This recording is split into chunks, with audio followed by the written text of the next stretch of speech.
Welcome to the Three Martini Lunch.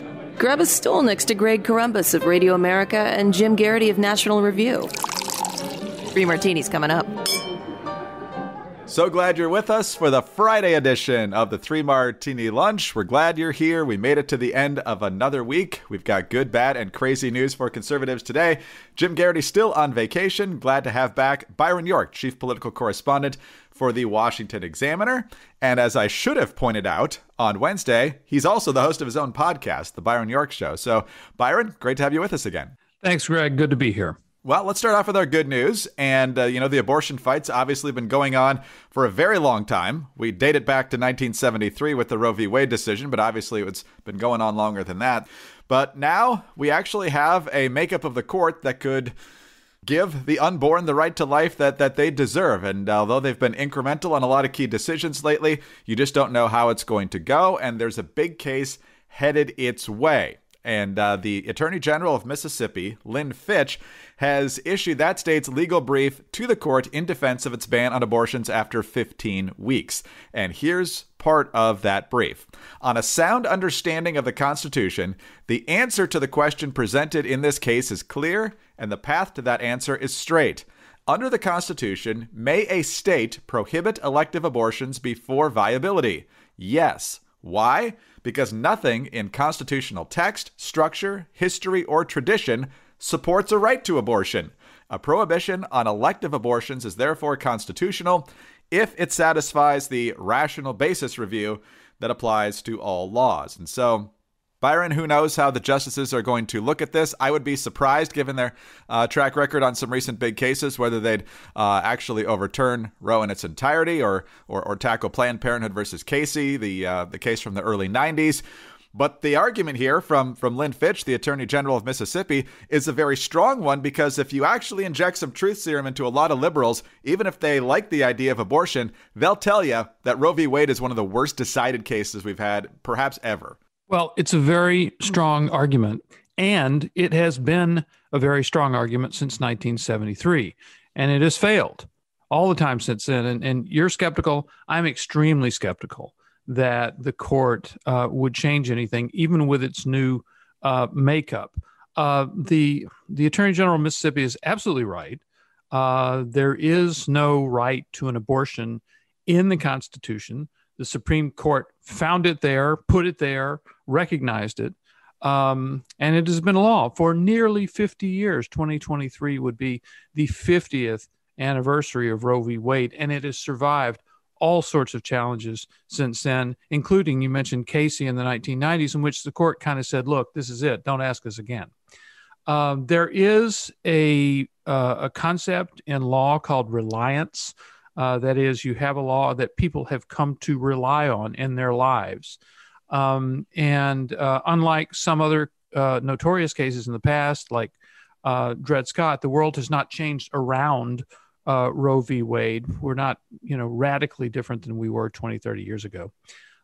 So I would be extremely surprised. Of course, all conservatives agree with the Mississippi argument, but I would be extremely surprised if the court took any big action on Roe.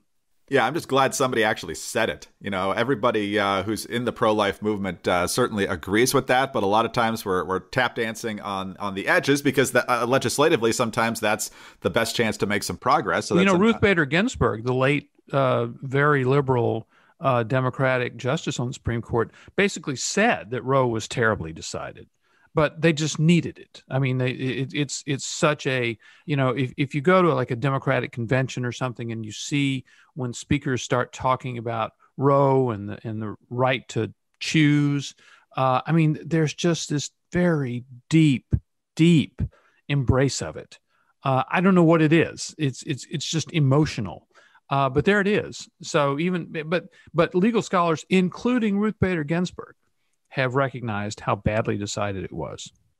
Well, you kind of answered sort of. My next question is, why is this the hill that the Democrats absolutely refuse to give any ground on? I mean, they're obviously very staunch on a lot of issues, but there's no issue where they will give any ground less than abortion. It's the one that they're absolutely the most passionate about. Any I idea think why? it's kind of like conservatives and the Second Amendment because they realize that the other side wants to do away with it altogether.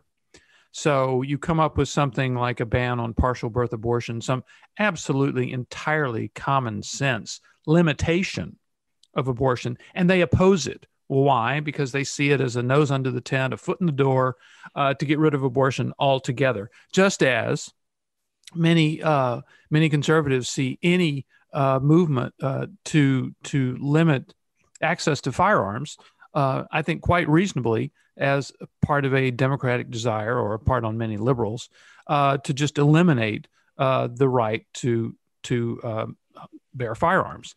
So I think it's both sides are stuck in a complete total war on both those issues. And of course, Nancy Pelosi and the Democrats just yesterday talking about the need for taxpayer-funded abortion. So it's not just that they're okay if you do it. We have to pay for it. And so therefore, we're supporting it with our money as well, which is absolutely disgusting. Exit question here, Byron. Does the court do anything on this? Do they say states have the right to ban abortions after the point of viability, quote unquote? Do they punt entirely? I mean, we're a long way away from this being heard and ultimately decided, but what's your gut tell you? My gut tells me they'll do absolutely nothing on it. Well, that would be a bad martini in a lot of different ways, because, of course, you only get a couple of cracks at this each generation on a case as potentially as wide-ranging as this one. But let's talk about something a little happier, and that's actually the good martini. For some reason, we always have a tendency to get to the end of the good martini with a sour aftertaste. But when it comes to saving money on your auto and home insurance rates, we definitely have some good news for you, and that's where Gabi can get you a great deal. There are hundreds of companies out there claiming to compare auto and home insurance rates and figuring out whether you can save money for the same amount of coverage, but there's only one that actually does it. So get a better insurance with Gabi, and I can tell you, you can get that better deal because I've gone through the process. You know, Gabi is actually the one true comparison platform with fast, verifiable quotes, not ballpark guesses, no guesses, actual quotes. So use your current policy to find a better policy, comparing your current coverage with 40 of the top insurance providers like Progressive, Nationwide, Travelers, all in one place. So use your current insurance information to get started. It is free, and they only show policies that are the same or better than your current coverage, many of them at a lower price. And the process is easy. Sometimes it can be a really laborious process to change your insurance and other aspects of your financial life. But when it comes to Gabi, it's very simple. You just go to the site, you go through what's technically a quiz, but it's really what's your zip code, how old are you? Eventually, you get to the point of linking to your current insurance policy, but all the questions you know off the top of your head. It's not like you got to go digging through files and stuff. And then you see the coverage that you've got, what you're paying for it compared to what others will charge you for it. It's very, very simple. And Gabi customers, get this, save $961 per year on average. That's not chump change. And they'll never sell your info, so no annoying spam or robocalls. So put your policy to the test like I did. Get a better insurance with Gabi, totally free to check, and there's no obligation. Go to Gabi.com/martini. That's GABI.com/martini. Gabi.com/martini. All right, Byron, on to the bad martini. And just a few hours after we spoke on Wednesday, there was a whole lot of fireworks up on Capitol Hill as Nancy Pelosi rejected two of the members that House Republican leader Kevin McCarthy appointed to the January 6th commission, specifically Jim Banks of Indiana and Jim Jordan of Ohio. As a result of that, Kevin McCarthy pulled all Republicans from the committee. Liz Cheney was already appointed as a member of the committee by Nancy Pelosi, and it looks like Adam Kinzinger might be added as well. But in addition to what Alexander and I talked about yesterday in terms of Nancy Pelosi overtly politicizing this process and kind of turning it into a farce, what we didn't talk about yesterday, Byron, is who she's appointed to this commission and their track record when it comes to elections and other investigations and just how radical they are. And you made this the centerpiece of your memo today, and we're talking about Benny Thompson, the chairman of Mississippi, as well as Adam Schiff, who I think most people know by now, and Jamie Raskin, who's been an impeachment manager twice already in recent years. And all three of these guys have questionable track records. Well, first of all, Speaker Pelosi comes out and she explains that she is banning Jim Jordan and Jim Banks from the committee because they had, quote, made statements and taken actions that I think would impact the integrity of the committee. So that's what Speaker said. So you think, wow, is that the standard? Maybe we should look at the members that she has appointed on the Democratic side. So you start with the chairman, Benny Thompson, longtime representative from Mississippi. Go back 2005, January 6th, that date again, 2005, Congress is meeting to certify the Electoral College victory of George W. Bush over John Kerry in the 2004 election. Benny Thompson challenges the Electoral College results from Ohio. Now, Ohio is not just another state in the 2004 election. It is the pivotal, decisive state. And a lot of progressive Democrats at that time were embracing really crazy theories about the alleged tampering with electronic voting machines. So Benny Thompson objects.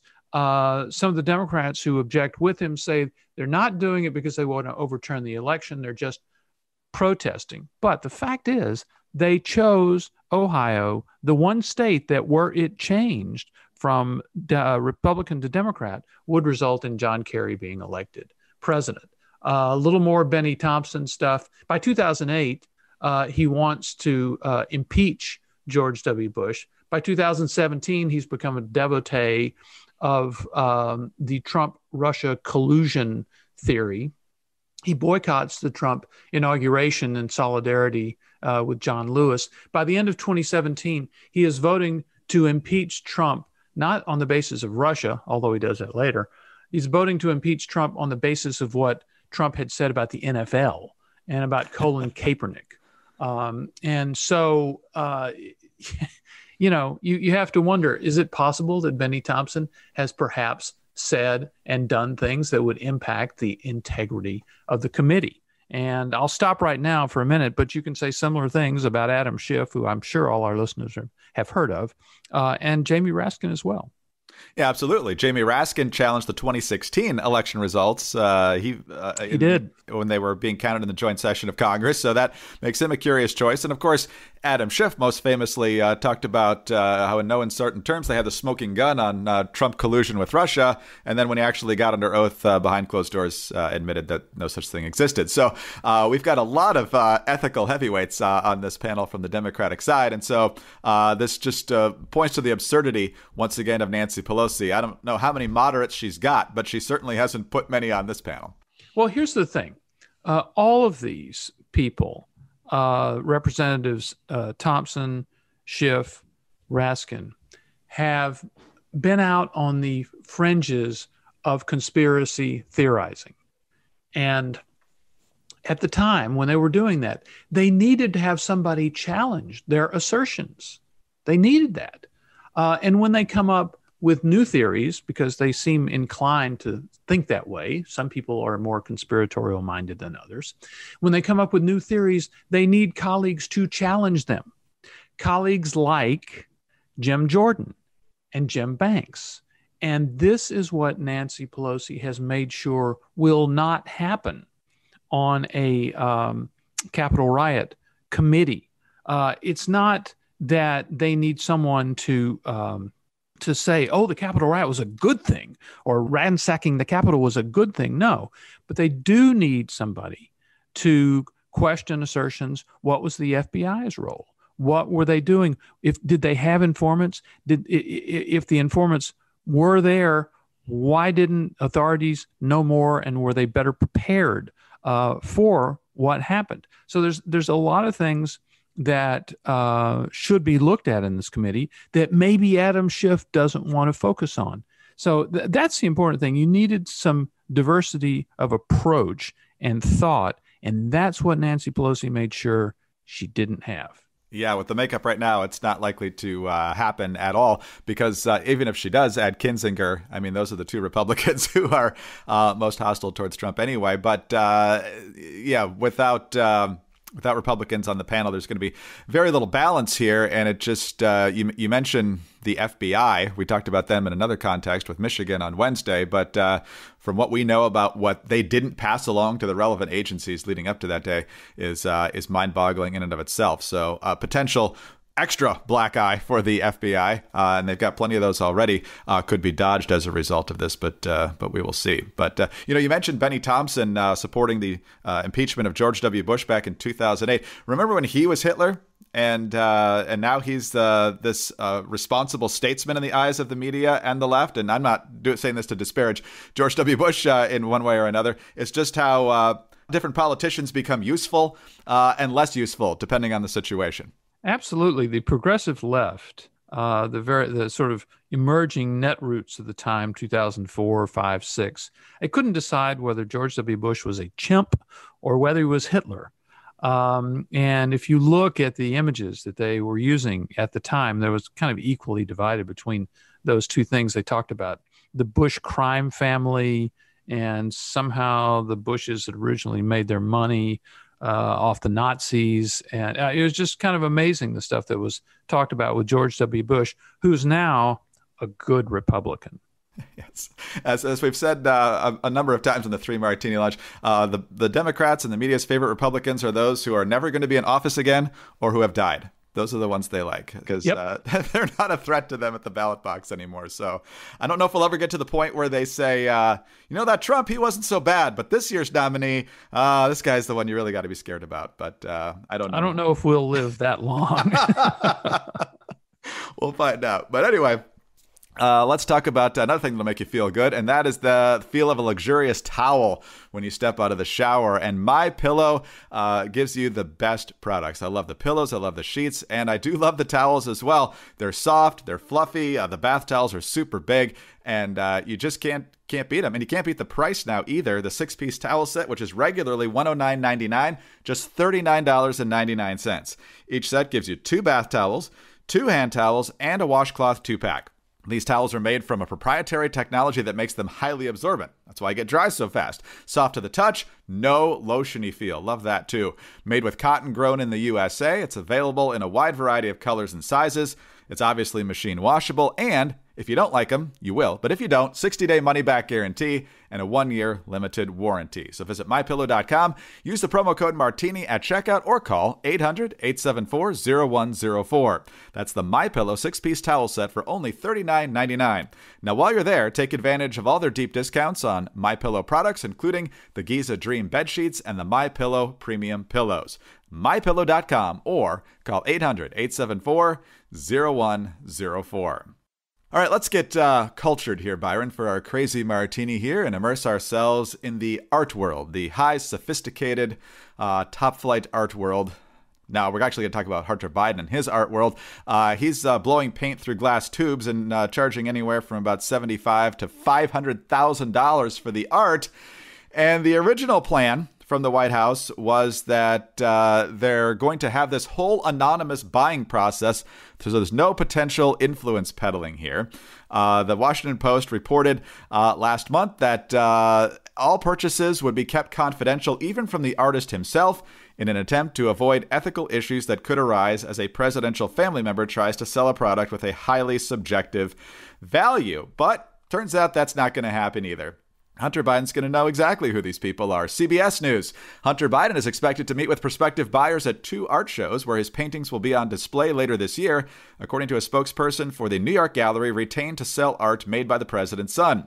The shows, a small private affair in Los Angeles and a larger exhibition in New York City, will give Biden an opportunity to interact with potential buyers of his paintings, which the gallery expects to sell for as much as $500,000. Asked whether Hunter Biden would attend both events, the gallery spokeswoman Robin Davis said, "Oh yes, with pleasure. He's looking forward to it. It's like someone debuting in the world, and of course, he will be there." Jen Psaki asked about this, and she said Biden's not going to have any conversations related to the selling of art. And so, the ethical rules just kind of go out the window when it's a Democratic family member. Byron, on the one hand, I kind of like this better. I think it should just all be transparent instead of hiding it all. So maybe we're headed back towards the way it would work a little better, although the prices are clearly exorbitant and people will only pay that much to get access probably. But what do you make of the shifting ethical standards here? Well, I mean, the White House just twisted itself into a pretzel to try to defend this. And this briefing with Jen Psaki was just extraordinary because she says, I'll read you just a little bit. He, meaning Hunter Biden, he's not going to have any conversations related to the selling of art. Okay, so he's going to be meeting with prospective buyers prior to this big show, but nothing is going to be about the selling of art. So back to Jen Psaki, that will be left to the gallerist. I like that, gallerist, as was outlined in the agreement we announced a few weeks ago. So she says, well, this is a reasonable system, and this will safeguard everybody's ethical concerns. Quote, and I would reiterate that the gallerist will be the only person who handles transactions or conversations in that vein and will reject any offer that is out of the ordinary. So the gallerist, the gallery owner, becomes the White House Office of Ethics in this case. It's been farmed out to the gallerist. So then you get a really, really reasonable question. Wouldn't it be more transparent to just release the names of the buyers so that everybody would know who purchased the art and how much they paid? And Jen Psaki said, we won't know who the buyers are. Hunter Biden won't know who the buyers are, even though he's met with these people right beforehand. So it's just absolutely crazy. And my favorite part was that she said that this was going to allow Hunter Biden to, quote, work in his profession. And I didn't know he'd become a full-time artist. Obviously, he's preparing to cash in big time. But I mean, he used to just be kind of a lobbyist, an influence peddler until he became a drug addict full-time. So he's going to work in his profession. He should be able to work in his profession as an artist. I mean, we talk about this all the time. If this were the son or other family member of a Republican president, there would be howls of outrage. Remember, Newt Gingrich had to give back a book advance, for heaven's sake. And so, which is pretty much commonplace in the book world back when he became speaker. And in this situation, of course, Hunter Biden, no matter what he does, he will find cover from the administration and the media, and the double standards roll on. So we shouldn't be surprised. But as a talk show host in the D.C. area says sometimes, Byron, if it weren't for double standards, the left would have no standards at all. Yeah.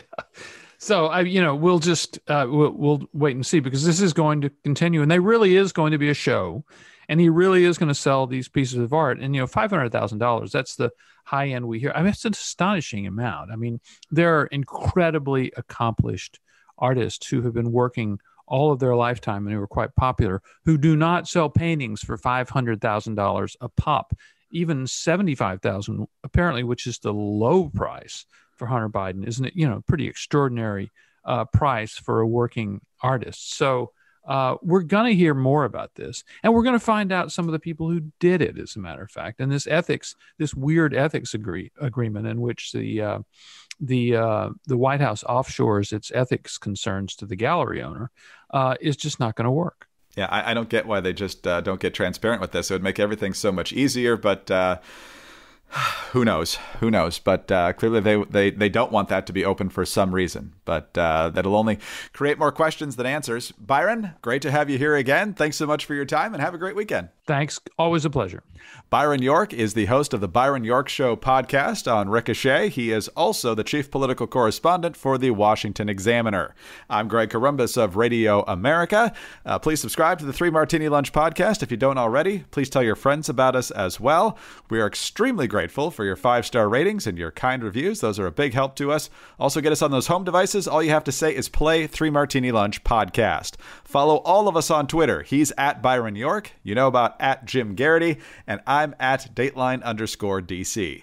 Have a great weekend, and please join us again on Monday when Jim Geraghty will be back for the 3 Martini Lunch. Hi, it's Dana Lash, host of The Dana Show. Every day, I'm here to keep you up to speed on the most important stories and info that you need to know in your very busy life. And if you're always on the go and you want to stay connected, just download our daily podcast and take it with you. It's a great way to get up to speed on what you need to know and what legacy media may not be telling you. Visit danaradio.com and click on the podcast link, or subscribe at iTunes, Spotify, or wherever you get your favorite podcasts.